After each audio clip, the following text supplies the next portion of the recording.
Yeah. Do I look good?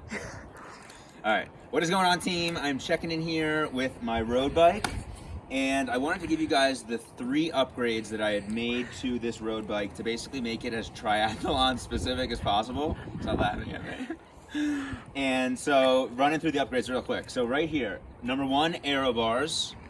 Number 2, new bike seat. You're over here, bike seat. Mm-hmm.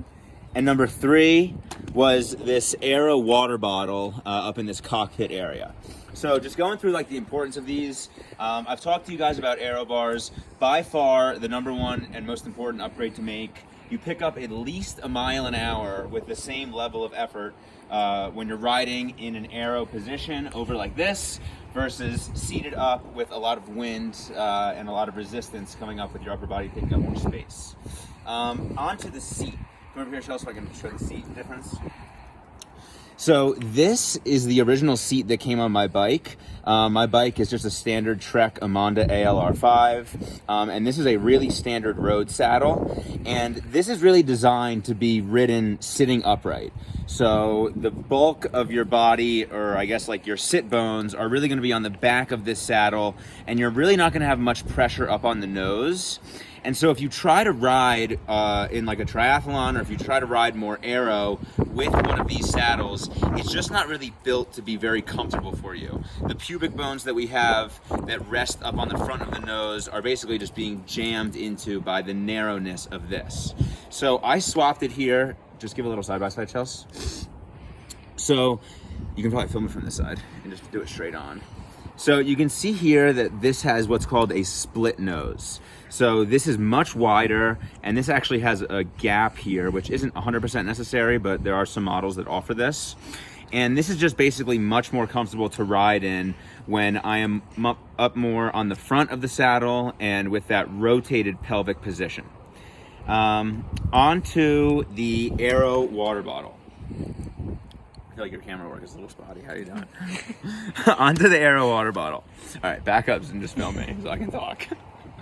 So the whole idea of this Aero water bottle is just to be able to spend more time up in Aero and be more comfortable up here and not have to fiddle around with the standard cages down here on the bike. So really the way that I would work with this is I would just fill this up to start the race. I use this straw, which can either be hanging up here or it can be tucked down. And come over here, Chelsea, and show like the entry to this thing. So there are a couple different cap options. This one, obviously, you can pour something into this. So back up real quick, and I'll give them the example of this water bottle.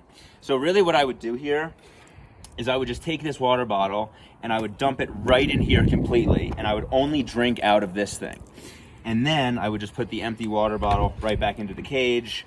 When I'm going through aid stations, they have people who are handing out water bottles. I would just grab one and immediately just dump it directly into here and then toss the bottle.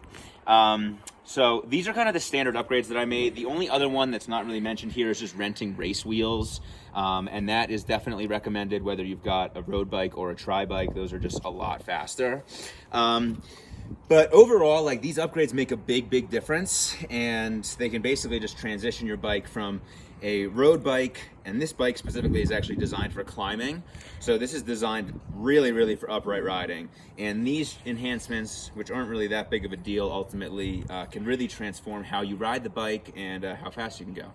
So I think that's good. Anything else I should cover, Chelsea? The seat height is higher because you're in Aero.